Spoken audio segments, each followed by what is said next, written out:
마태복음 5장 13절에서 16장에 나와 있는 이 말씀은 예수님의 산상수훈에 나오고 있는 소금과 빛의 비유에 관한 말씀입니다. 우리가 산상수훈을 이야기할 때마다 예수님의 핵심적인 메시지가 모두 들어있다, 그런 인식을 하고 있습니다. 그 안에 보면은 천국에 대해서 말씀하고 있고요, 천국을 향하여 하나님 앞에 기도하는 방법, 주기도문도 나와 있고, 그 기도와 더불어 어떻게 살아가야 될지 선지자와 율법의 강령, 다시 말해서 모든 천국 백성들이 지켜야 될 행동 원칙에 대해서도 구체적으로 설명이 되어 있습니다. 예수님의 말씀을 우리가 다 읽어야 되지만 그래도 핵심적으로 보려고 한다면 마태복음 5장에서 7장에 이르는 예수님의 산상비유, 산상수훈을 읽으시면 좋으리라고 생각이 됩니다. 오늘 말씀의 의미는 그 산상수훈 안에 들어있는 소금과 빛의 비유에 관한 말씀입니다. 믿음과 사랑으로 세상을 변화시키고 천국을 전파하는 크리스찬의 본질, 세상을 변화시키고 또한 천국, 하늘나라를 전파하는 모든 성도들의 본질, 그것이 과연 뭔가를 말해주고 있는 것이 소금과 빛의 비유라고 하는 말씀인 것입니다. 우리는 소금의 역할에 대해서 잘 알고 있습니다. 어떤 역할을 하고 있는지 알고 있죠. 소금은 맛을 냅니다 뿐만이 아니라 부패를 막아줍니다. 두 가지라고 보지만 엄밀히 보면은 같은 거라고 보면 되죠. 부패를 막아야 또 맛을 내는 거니까요. 우리가 맛을 낸다는 것은 맛을 없게 하는 오염이 되느냐, 맛을 맛있게 해서 우리에게 유익한 것이 되느냐, 이 둘 중에 하나입니다. 소금은 부패를 막고 맛을 내는 그러한 역할을 하기 때문에 너무나도 중요한 것입니다. 이거를 세상에 그대로 적용을 해보면 세상에서 맛있게 맛을 내고 사람들에게 희망을 주어서 생기 있게 하고 동시에 부패하지 않기 위해서 세상을 정의롭게 만들어가는 일, 이것이 바로 예수님께서 너희는 세상의 소금이다, 이 말씀을 하신 이유가 되는 것이죠. 자, 이런 역할을 우리 마가복음이나 누가복음, 우리 공관복음서를 마태복음, 마가복음, 누가복음이라고 하는데, 오늘 우리가 읽은 말씀은 마태복음인데 마가복음과 누가복음을 보면은 소금에 관해서만 비유로서 나와 있고 빛에 관해서는 여기 나와 있지 않습니다. 그런데 오늘 읽은 이 마태복음은 소금과 빛을 같이 이야기하면서 말씀을 전해주고 있어요. 그 내용은 왜 그렇게 말했느냐? 그만큼 세상에서 소금의 역할을 한다고 하는 것은 빛의 역할과 같은 의미가 있다, 더 강렬하게 말씀을 전하는 의미가 있는 것입니다. 산 위에 세워진 마을, 사람들에게 숨겨질 수가 없지요. 그렇게 숨겨질 수가 없듯이 빛은 세상에 드러나서 어둠을 밝히는 것입니다. 15절을 보면은 사람이 이 등경 아래에 두지 아니하고 등경 위에 드는 이유는 뭡니까? 어두운 곳을 비치게 하고 모든 사람들에게 비치게 해서 사람들이 그거를 긍정적으로 여기고 하나님을 영화롭게 하는 그러한 것이기 때문에 빛은 등경 위에 둔다, 이런 표현을 하고 있는 것입니다. 성도 여러분, 우리가 예수님 말씀대로 우리에게 주신, 나에게 주신 말씀이잖아요. 여러분들은 세상의 소금이요 세상의 빛입니다. 이 말씀을 오늘 가슴에 깊이 담고 가시기를 바랍니다. 나는 세상의 소금입니다. 나는 세상의 빛입니다. 이것이 예수님이 우리에게 주신 말씀이라는 것이지요. 이 말씀의 의미는 과연 뭘까요? 말씀의 의미를 여러 가지로 우리가 해석을 합니다만 저는 가장 기본적이고 근본적이고 궁극적인 내용은 다름이 아니라 우리가 살고 있는 이 세계에서 우리는 꼭 필요한 존재라고 하는 것입니다. 세상에 아무리 험난하고 세상에 아무리 부정부패가 많다고 할지라도, 지금 내가 손해를 보고 있는 상황이라고 할지라도, 그러한 가운데 우리는, 나는, 여러분들은 하나님께서 귀하게 여기시는 아주 존귀한 존재라고 하는 것을 예수님께서는 말씀하신 거죠. 너희는 세상의 소금이요 세상의 빛이다. 그러한 마음으로 오늘 말씀을 들으시고 나갔으면 좋겠습니다. 세상에서 내 역할과 내 그 신분이 분명하게 가지고 있다라고 하는 것입니다. 우리가 오늘 두 번째로 읽은 이지은 집사님이 두 번째로 읽은 빌립보서 2장 12절의 말씀을 보면은 사도 바울이 빌립보 교회에 편지한 것이 빌립보서 아닙니까? 여기 나온 내용을 보게 되면은 뭐라고 표현을 했냐면은요. 아까 우리 말씀을 같이 봉독을 했는데 나 있을 때에나 내가 빌립보 교회에 있을 때에나 복음 전하다가 감옥 들어갔죠. 감옥 들어가서 찬송을 부를 때 옥문이 열렸죠. 간수를 전도했죠. 루디아의 집에서 복음을 전하면서 빌립보 교회를 세웠죠. 굉장히 기가 막힌 그러한 일이 빌립보 교회에 있었는데 빌립보 교회에 있을 때에나 바울이 그걸 떠났습니다. 없을 때에나 항상 복종하고 두렵고 떨림으로 너희의 구원을 이루라. 하나님이 너희를 구원하시는 그 모든 일들을 이루라. 이 말씀을 지금 전하고 있는 것입니다. 이렇게 말씀하고 이렇게 편지하고 있는 이유는 뭘까요? 그것은 사실 바울도 이게 이 빌립보서가 옥중서신이거든요. 로마 감옥에서 빌립보 교회로 편지를 한 겁니다. 옥중에서 편지한 거예요. 굉장히 힘든 상황이죠. 빌립보 교회도 여러 가지 힘든 상황들이 생겨서 어려움이 생겼던 때입니다. 나도 그들도 우리도 여러분들도 모두가 다 험난한 세상에 살고 있는 그러한 때입니다. 그런 때임에도 불구하고 내가 있든지 없든지 우리가 살아가야 되는 이유가 분명합니다. 우리는 하나님이 주시는 귀한 신분을 가지고 있고 우리는 하나님이 주시는 놀라운 존귀한 존재임을 우리가 알고 사는 게 중요합니다. 우리 한번 질문해 볼까요? 나는 이 세상에서 하나님이 창조하신 아주 존귀한 존재임을 알고 오늘을 살고 있습니까? 예, 아멘. 아멘입니다. 아멘입니다. 그거를 모르고 살고 있다고 한다면 우리는 모든 일에 만족할 수가 없습니다. 우리는 모든 일에 일을 할 수가 없습니다. 일을 해도 내가 왜 하는지를 모르고 할 때가 많을 수밖에 없는 것입니다. 그래서 바울은 내가 살아가야 되는 이유를 분명하게 가지고 이렇게 설명을 하고 있고 편지를 쓰고 있어요. 2장 14절을 보면은 그러므로 빌립보 교회 교우 여러분들이여, 모든 교회에 보내는 편지라고 해도 과언이 아닙니다. 모든 일에 원망과 시비가 없게 하고 어그러진 세계 가운데에서도 흠없는 자녀로서 그들 가운데 빛으로 나타내라. 이렇게 말하고 있는 것입니다. 이 빌립보 교회도 어려웠었고요. 사도 바울도 감옥에서, 감옥이라기보다는 사실은 이제 감금당하고 있는 상황이거든요. 나이가 워낙 많이 있었기 때문에 감금당한 상황 가운데에서 편지를 했는데 이와 같이 나도 어려움이 있지만 하나님 바라보며 기뻐하고 여러분들도 어려움 속에 있지만 하나님 바라보며 기뻐하고 이런 다름질이 결코 헛되지 않을 것이고 주님 다시 오시는 그날에 여러분들은 하나님 나라에서 자랑거리가 될 것입니다. 이렇게 말을 하면서 정말 빛과 소금, 소금과 빛의 역할을 감당하라, 그러한 말씀을 주시고 있는 것입니다. 주님의 날을 이 빌립보에 보낸 편지에서 사도 바울이 이야기를 했는데 오늘 또 첫 번째로 읽은 이사야서의 말씀을 보면은 여호와의 날에 관해서 또 설명을 하고 있어요.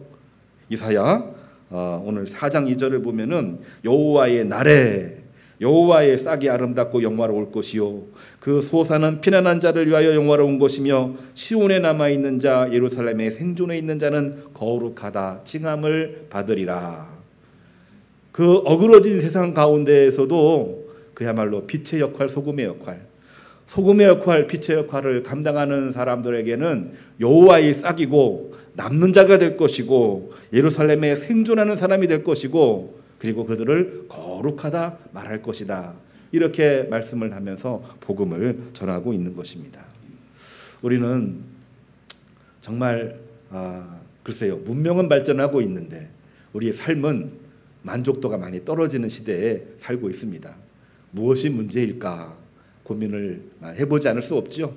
사회, 경제, 정치가 문제라고 많이 생각을 하지만 사실은 많이 발전을 했어요. 어디가 문제일까? 그것이 문제가 아니라고 한다면은 사실은 우리 안에도 문제가 많이 있는 것을 우리가 보게 되는 것입니다. 우리 마음속에 문제를 우리가 보는 것이 예수님이 나에게 너희는 세상의 소금이요 너희는 세상의 빛이다 라고 하는 말씀의 의미를 볼 수 있는 아주 중요한 열쇠라고 저는 생각을 해봅니다.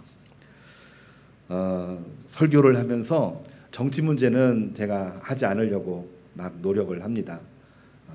많은 분들이 정치적 성향들이 있기 때문에.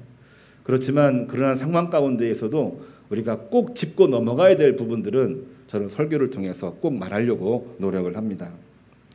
지난주에 우리 잼보리 실패를 했지요. 물론 국가 역량, 지자체 역량으로 마무리를 해서 돌려보냈습니다.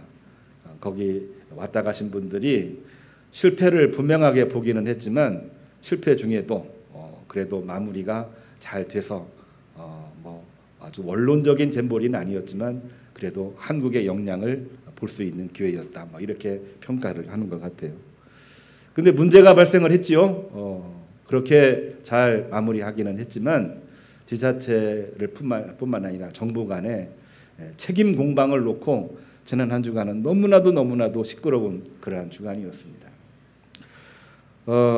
오로지 그 모든 문제를 어떻게 볼 것이냐라는 문제인데 다 세상의 문제 있고 밖의 문제인 것처럼 우리가 이야기를 하지만 사실 한 번만 더 들여다보면은 밖의 문제가 아니고요. 뭐 더위 문제일 수도 있지만 사실 그 문제가 아니고 또 여러 가지 조직의 문제, 그 문제일 것처럼 보이지만 그런 문제가 아니고 저는 우리 안에 있는 문제라고 생각을 해보지 않을 수가 없습니다. 우리 안에 있는 문제입니다. 뭐 잘잘못을 앞으로 따져서 이야기를 하겠지만은 잘잘못을 떠나서 결과적으로는 공동 책임 맞지요. 정부도 책임이 있고 지자체도 책임이 있고 다 책임이 있는 겁니다. 책임이 있는 건데 근데 남탓 책임 전가에만 혈안이 되어 있는 모습이 TV를 통해서 우리 모든 국민들이 다 보고 있는 그러한 상황입니다. 모두가 다 인정하는 지성인들인데 철없는 모습이어서 얼마나 씁쓸한지 알 수가 없어요. 야, 이게 바로 고도로 발전된 문명사회, 그러한 문명사회 속에서도 문화가 가장 많이 발전했다는 대한민국에서 벌어지는 일인가?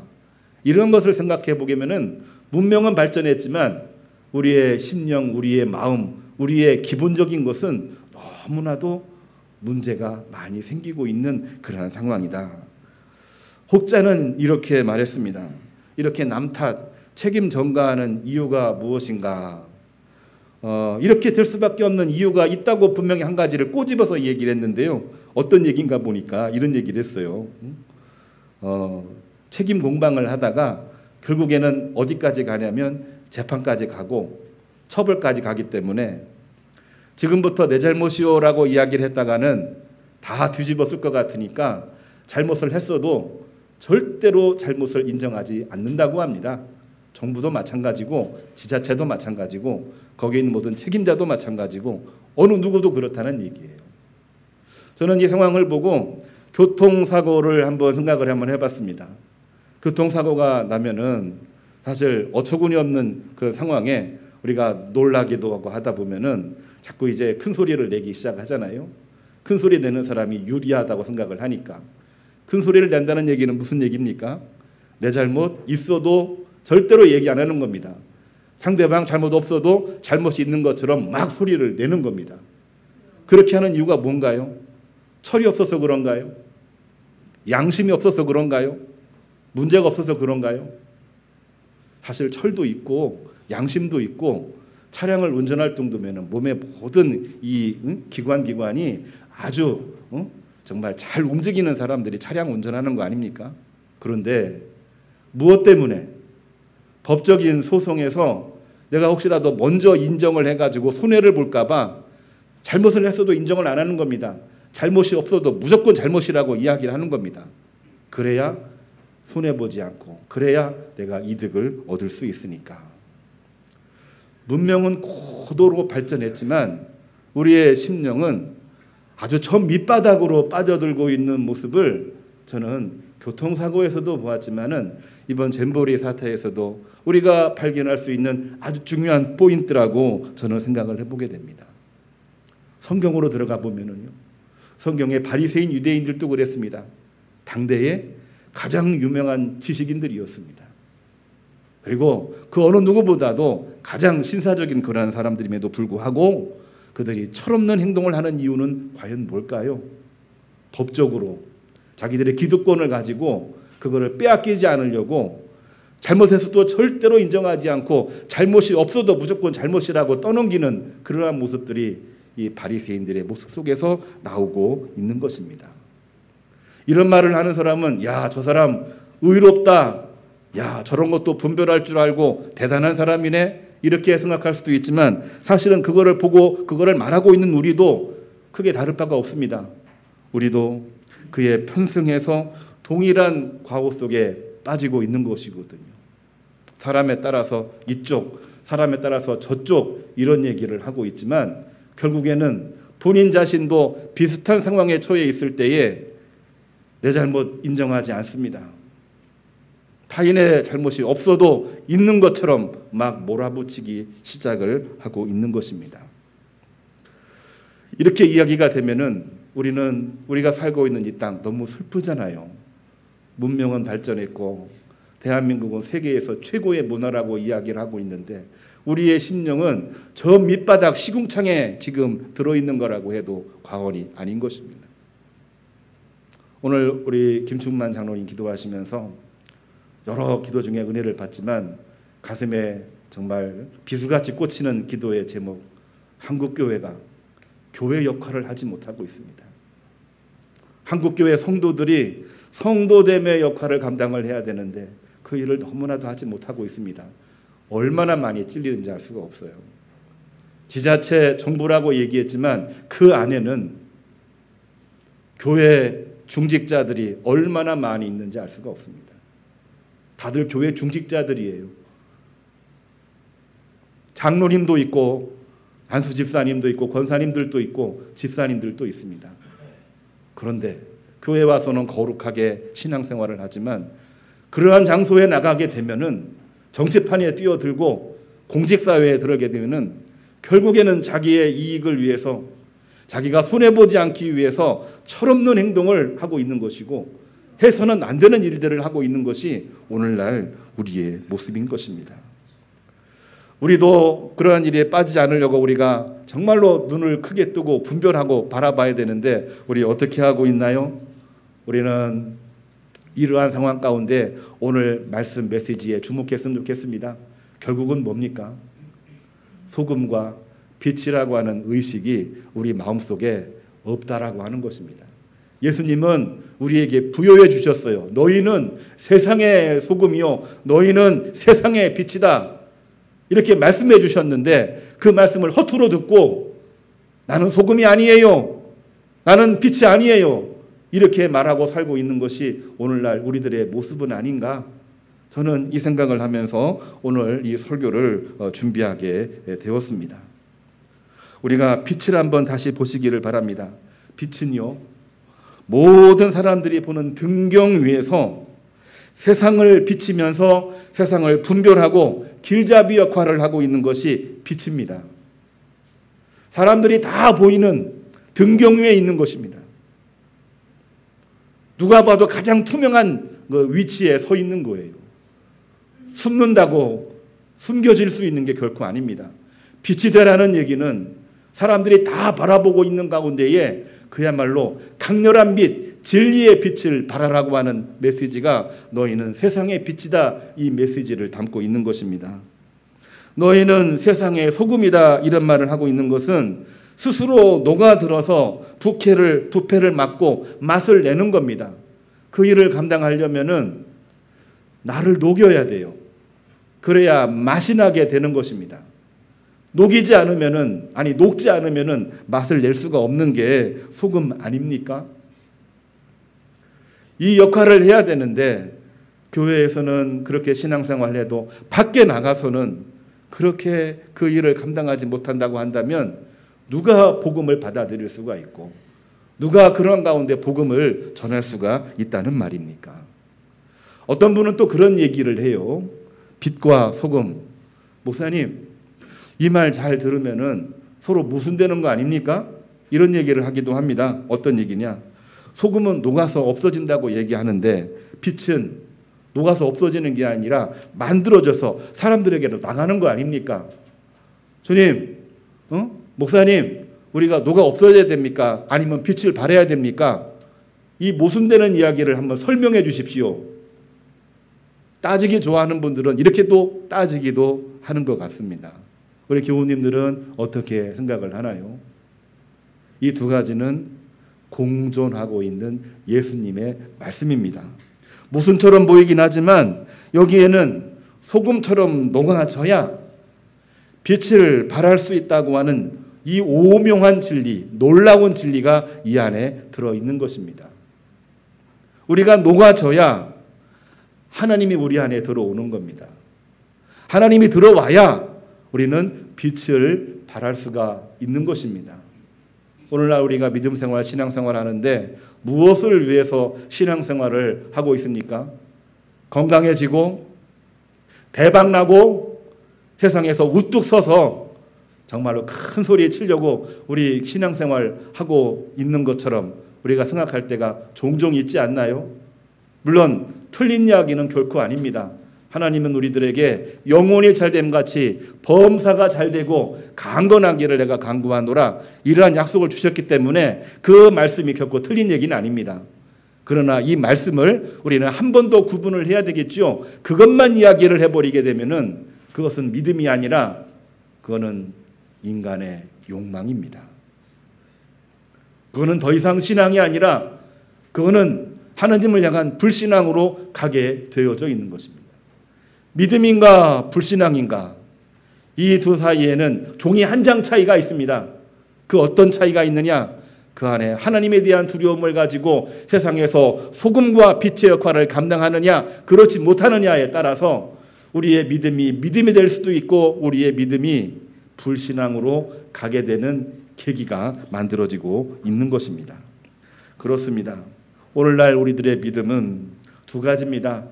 녹아져서 맛을 내는 영성이 우리에게 있어야 됩니다. 그렇게 하다 보면은 빛을 발하여 생명을 살리는 영성이 우리 안에 주어지게 되는 것입니다. 이것이 바로 교회의 정체성입니다. 이것이 바로 오늘을 사는 우리 성도들의 성도됨을 말하고 있는 것입니다. 이거를 잃어버렸기 때문에 오늘날 전도하기가 어려운 것이고 전도를 해도 교인들이 모이지를 못하고 있는 겁니다. 교회가 내가 가서 하나님 품에 안기는 안식처가 돼야 되는데 교회 가서 보는 것은 그렇지 않은 모습을 본다고 할 때 누가 신앙생활을 잘할 수가 있겠습니까? 오늘날 우리 교회 정말 믿음으로 소망으로 오늘을 살고 또 믿음으로 살아가고 있는데 우리 교회가 그야말로 빛과 소금의 역할을 감당하는 그러한 교회가 되기를 주님의 이름으로 축복합니다. 그러한 믿음으로 나갈 때 하나님이 주시는 놀라운 일들을 오늘 이사야 4장 5절에서는 그 말씀을 또 주시고 있습니다. 여호와께서 어떻게 하시느냐? 모든 집회 위에 모든 여호와의 이름으로 모이는 모든 예배 집회라고 이야기합니다. 그 집회 위에 낮에는 구름과 연기 밤이면은 화염의 빛으로 임하시고 낮에는 더위와 풍우를 피하는 초막을 주신다. 아무리 힘들고 어려운 일이 있다고 할지라도 우리에게 안전한 초막으로 인도하신다 그랬습니다. 우리나라 지금 경제적인 위기가 얼마나 심각한지 알 수가 없습니다. 중국이 지금 위기입니다. 미국도 위기입니다. 중국과 미국이 위기면은 대한민국은 그냥 쓰러지는 겁니다. 이러한 위기에 우리가 하나님 향한 믿음으로 기도하시기를 바랍니다. 하나님께서 초막으로 역사해 주시는 줄로 믿고 믿음으로 나가시기를 바랍니다. 하나님께서는 뿐만이 아니라 우리 모든 성도들에게 강복해 주신다고 얘기했습니다. 복을 강하게 해주시고 복을 이 땅에 내려주신다 분명하게 말씀을 해주시고 있습니다. 이거를 알고 있는 시편 기자들 그야말로 성도들이죠. 시편 80편 오늘 함께 읽은 시편 80편의 말씀은요 이렇게 기도하고 있습니다. 하나님 우리에게 빛을 비추어 주옵소서. 우리가 그 빛을 가지고 소금과 빛이 되는 삶을 살게 하여 주옵소서. 오늘 또 말씀 가져가실 때에 나는 세상의 소금이요 나는 세상의 빛입니다. 예수님이 여러분에게 주신 말씀 그 말씀을 가지고 이 한 주간도 승리하시기를 주님의 이름으로 축복합니다. 우리 파송 찬양 오직 주만 바라볼지라 함께 부르겠습니다.